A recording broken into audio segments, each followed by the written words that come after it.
Si vous êtes né dans les années 2000 et que vous faites partie de la génération Catch Attack, vous avez peut-être eu la chance de voir la fin de carrière in-ring d'une incroyable personne qui a révolutionné le catch par son talent dedans et en dehors du ring et en aidant des jeunes superstars qui en sont devenus des immenses aujourd'hui, comme Bryan Danielson qui était Daniel Bryan à la WWE ou encore Jon Moxley qui était lui Dean Ambrose.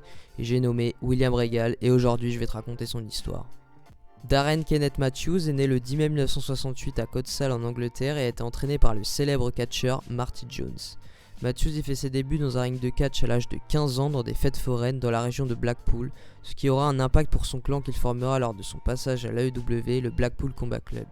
Après avoir utilisé son vrai nom pour lutter, il décide d'utiliser le nom de Steve Regal et fait souvent équipe avec son ami d'enfance Robbie Brookside dans l'émission World of Sport. C'est à ça qu'il quitte l'Angleterre pour lutter dans différents pays en travaillant dans de nombreuses fédérations, en Europe, Proche-Orient ou encore en Afrique du Sud. Il quitte l'Angleterre pour aller aux États-Unis car la WWF lui fait passer un essai en 1991 mais elle ne l'engage pas et il part un an plus tard en Allemagne et en Autriche où il lutte à la Catch Wrestling Association. En 1991, la compagnie fait une tournée en Grande-Bretagne où les officiels engagent Regal pour cette tournée et lui font signer un contrat à plein temps à partir de 1993. Il deviendra à 4 reprises champion du monde de la télévision de la fédération et luttera avec les plus grosses stars à en devenir comme Brian Pillman qui est décédé aujourd'hui, Stone Cold Steve Austin, Ricky Steamboat, Dustin Rhodes, Sting et Jean-Paul Levesque qui est Triple H et qui deviendra son ami et son bras droit 15 ans plus tard et se fait renvoyer de la fédération en 1998 pour abus de drogue. Regal y parvient à signer avec la WWF et il débute le 29 juin 1998 dans un show de Raw is War en battant Droz par soumission avec sa célèbre prise de Regal Stretch qui lui a fait gagner de nombreux matchs. Il disparaît suite à ça des écrans pendant quelques temps et réapparaît en octobre avec une nouvelle gimmick, Real Man's Man, qui était un homme viril. Il affronte X-Pac dans le premier tour d'un tournoi pour le titre de la WWF qui était vacant en Survivor Series. Mais malheureusement aucun des deux remporte la victoire car le match s'achève avec un double décompte extérieur. Ils sont de ce fait éliminés du tournoi et Regal échoue un test anti-drogue et est envoyé en cure de désintoxication en janvier 1999 qu'il échoue et est renvoyé par la suite de la compagnie 3 mois plus tard en avril. Après son renvoi, il fait un bref retour à la WCW où il effectue surtout des matchs en équipe et se fait malheureusement renvoyer en février 2000 car la WCW commençait à perdre la guerre des audiences face à la WWF de Vince McMahon. Eric Bischoff ne voulait garder que les grosses têtes mais il perdra quand même au final sa bataille. Malgré son problème de drogue, la WWF lui fait de nouveau confiance et le réengage avant de l'envoyer à la Memphis Championship Wrestling, donc une école de catch de la WWF où il deviendra une fois champion de la MCW. Pour peu de temps, et il affronte Chris Benoit au 3e annuel Brian Pillman Memorial Show dans un match mémorable et est directement promu dans le roster principal. Il revient le 18 septembre 2000 lors d'une réédition de Raw is War en tant que Steven William Regal qui sera écourté plus tard en William Regal. C'est un stéréotype de britannique snob, donc la même gimmick qu'il aura toujours en fait, qui était heel depuis toujours et il remporte le WWF European Championship à 4 reprises en 2001 et au cours de l'année 2002, après son retour suite à un nez cassé, il devient champion intercontinental en battant Edge et le perd face à Rob Van Dam, puis finit par obtenir le titre hardcore de la fédération 5 fois. Et dans une ITV, Regal remercie la fédération pour l'avoir aidé dans sa réhabilitation contre la drogue, sans quoi il serait, selon ses mots, probablement décédé. En milieu d'année de 2002, la fédération se divise en deux rosters, donc Raw et SmackDown, et devient la World Wrestling Entertainment qu'on connaît tous, la WWE.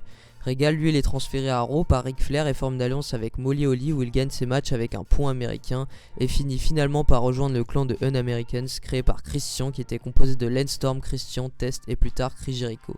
L'équipe elle se sépare le 30 septembre 2002 et Regal construit une équipe avec Lance Storm qui les mèneront à remporter le titre de champion du monde par équipe 2 fois. Mais malheureusement Regal doit par la suite abandonner les titres à cause de problèmes cardiaques qui au départ étaient censés être un virus à l'estomac contracté pendant une tournée de la WWE en Inde. Et Regal va remporter les titres par équipe 2 autres fois, un premier règne avec Eugene et l'autre avec Tajiri, tout en étant face. Regal il est envoyé à SmackDown le 30 juin 2005 après la draft. Son premier match devait avoir lieu le 7 juillet contre Matt Morgan mais il n'a pas lieu suite à une intervention et son véritable premier match aura lieu à WWE Velocity le 7 juillet dans un long match classique face à Chris Benoit et perd à son profit en abandonnant sur le Clipper Crossface et annonce la sortie de son autobiographie Walking a Golden Mile sortie en juillet 2005. Après une rivalité peu intéressante, Regal continue dans le bas de la carte mais obtient une chance pour le titre US de JBL qu'il perd dans son pays devant son public en Angleterre. Et suite à cette défaite, il s'allie avec King Booker, qui était le champion poids lourd de la fédération à cette époque, en intégrant la cour du roi Booker et à l'aider dans sa rivalité face à Bobby Lashley.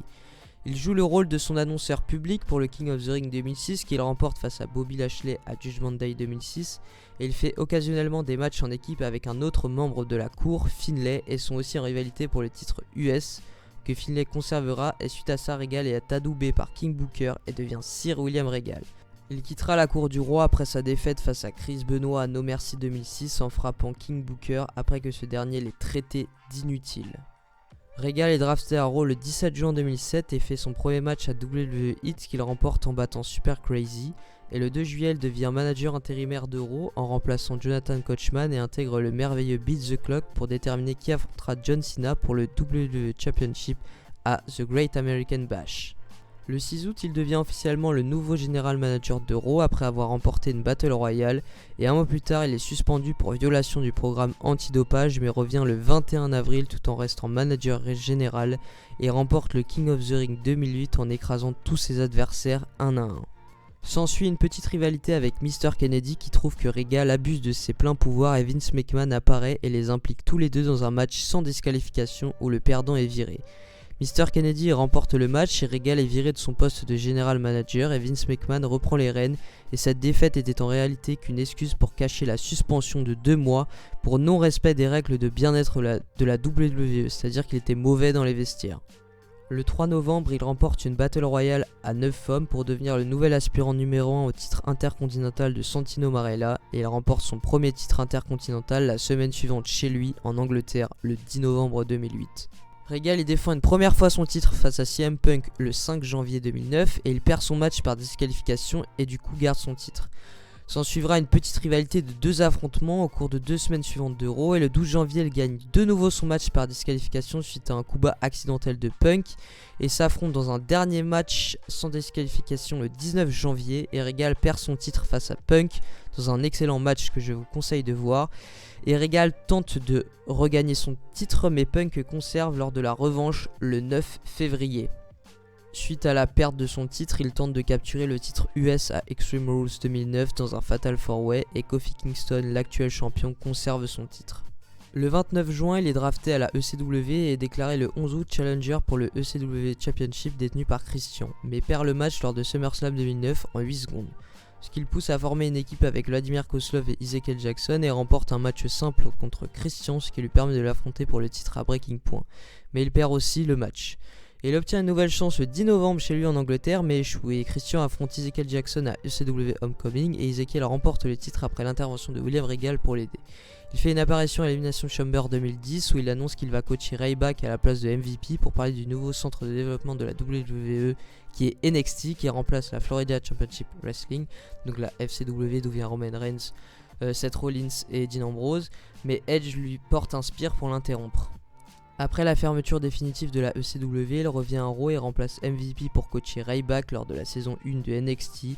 Et Regal devient un jobber pour la WWE et décide de prendre sa pré-retraite suite à ses nombreuses blessures, notamment au genou, le 9 novembre à Raw à Londres. Il est drafté dans le roster de SmackDown mais s'occupe du show NXT et y effectue quelques matchs avant de devenir commentateur officiel et ça pendant 2 ans. Son dernier match aura lieu dans une bataille royale à Over the Limit mais se fait éliminer par Christian à la 14e position. Après sa véritable retraite, Regal redevient le manager général de NXT et il annonce le 28 mars la création du titre nord-américain. C'est l'époque Triple H Shawn Michaels, c'est magnifique, c'est trop bien, ils auraient pas dû arrêter. Et il est mis en jeu dans un match de l'échelle et c'est Adam Cole qui est membre de l'Undisputed Era qui remportera le titre à NXT TakeOver New Orleans. Et il restera manager pour NXT jusqu'au 5 janvier 2022 après que la WWE l'ait libéré pour coupure budgétaire.